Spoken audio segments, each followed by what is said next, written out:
Hello everyone, আসসালামু আলাইকুম। সবাই কেমন আছেন? আশা করছি সবাই খুব ভালো আছেন। আমিও আল্লাহর রহমতে ভালো আছি। তো আজকে আপনাদের সাথে শেয়ার করব আমার সেকেন্ড ব্লগ, মানে আজকে আমি বাজার করতে যাচ্ছি। তো আপনাদের সাথে নিয়ে বাজার করব। তো সবাই ফুল ভিডিওটা দেখবেন আর সব সময় পাশে থাকবেন। লাইক কমেন্ট করে সব সময় পাশে থাকবেন আর কমেন্টে জানাবেন আমার ভিডিও আপনাদের কেমন লাগে।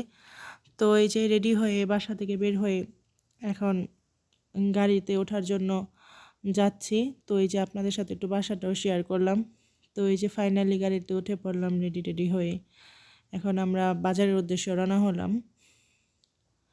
তো যাতে যাতে আপনাদের সাথে একটু রাস্তাঘাটও শেয়ার করছি। তো এই যে আমাদের বাসার সামনেই যে মসজিদ, বাসা থেকে বের হলেই আমাদের বাসার সামনে এই মসজিদটা, তো আপনাদের সাথে একটু শেয়ার করছি।